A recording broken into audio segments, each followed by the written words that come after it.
बहू ने सास को मार डाला। सुनंदा अपने पिता की इकलौती बेटी थी। नाम के मुताबिक देखने में भी बहुत सुंदर थी। जब वह अपने ससुराल गई तो उसे उसके मुताबिक ही सब कुछ मिला।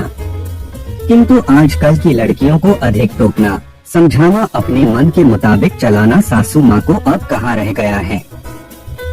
एक कहावत तो आपने सुनी ही होगी, जो किया बहू से तकरार, खो दिया उसने बेटे का प्यार। इस कहानी के मुताबिक सुनंदा की सास सुनंदा को हमेशा समझाती, बहू ऐसा करो, ऐसा न करो। नई नवेली बहू को थोड़े ही दिनों में अपनी सासू माँ से चिढ़ पैदा होने लगी। इस प्रकार यह सिलसिला आगे की ओर बढ़ता गया। एक दिन सुनंदा के घर कुछ मेहमान आने वाले थे। सासू माँ बोली, बहू आज कुछ अच्छी अच्छी व्यंजन बनाओ और मेहमानों के लिए चाय नाश्ता का इंतजाम भी अच्छी तरह से होनी चाहिए।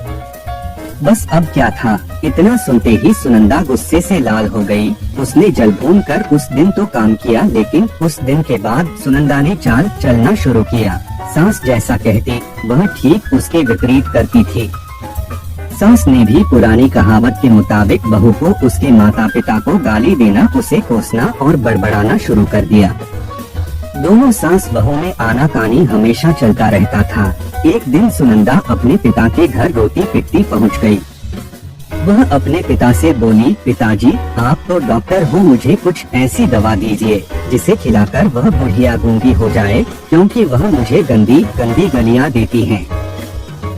इस पर पिताजी कुछ सोचते हुए बोले, बेटी मेरे पास एक ऐसी दवा है, लेकिन यह कड़वा है, वो आसानी से नहीं खाएगी, इसलिए मैंने एक युक्ति सोची है। तुम हर रोज 1 महीने तक यह दवा अपनी सास को खाना में मिलाकर खिलाती रहना। ठीक 1 महीने में वह पूरी तरह गूंगी हो जाएगी। लेकिन हाँ, यह दवा थोड़ा कड़वा है, इसलिए तुम खाना इतना प्यार से खिलाना कि उसे पता ही ना चले। दवा लेकर सुनंदा खुशी खुशी अपने घर आई और पिता के कहे मुताबिक अपना काम शुरू कर दी। अब सास जो कुछ भी कहती उसे वह मानती और उलटकर जवाब भी नहीं देती, क्योंकि वह जानती थी कि बुढ़िया तो अब महीने भर में गूंगी होने वाली है, बोले जितना बोलना है। उसके बाद वह चैन से रहेंगी। अब हर रोज वह प्यार से चुटकी भर दवा खाना में मिलाकर प्यार से माँ जी को देती थी। माँ भी समझती शायद इसके माता पिता ने इसे समझाया बुझाया है, इसलिए यह लड़ना झगड़ना बंद कर दी है। अब माँ जी भी बहू की खूब प्रशंसा किया करती थी और बहू भी प्रशंसा सुनकर प्यार बातें किया करती थी। अगर बहू से कुछ गलती भी जाती तो भी। इस प्रकार महीना आते आते दोनों सास बहू में इतना प्यार बढ़ गया कि बहू अब अपनी सास की आवाज को खोना नहीं चाहती थी। एक दिन फिर उसी प्रकार सुनंदा रोती पिटती अपने पिता के पास पहुँची। पिताजी बोले, अब क्या हुआ? सुनंदा बोली, पिताजी अब क्या होगा, मेरी सास बहुत अच्छी है, मैं उसकी आवाज खोना नहीं चाहती, वह मुझसे प्यार से बात करती है। अब मुझे कोई ऐसी दवा दीजिए जो कि मेरी माँ जी को दिया हुआ दवाई का असर काट सके और वह गूंगी ना हो पाए। इस पर पिताजी हंसते हुए बोले, बेटी तुम रोना धोना बंद करो और खुशी से रहो। जो दवा मैंने तुम्हें दिया वह कोई दवाई नहीं था, वह रिश्तों में घुली कड़वाहट उतरने की तरकीब थी। अगर मैं ऐसा नहीं किया होता तो तुम शायद आज नहीं सुधारी होती।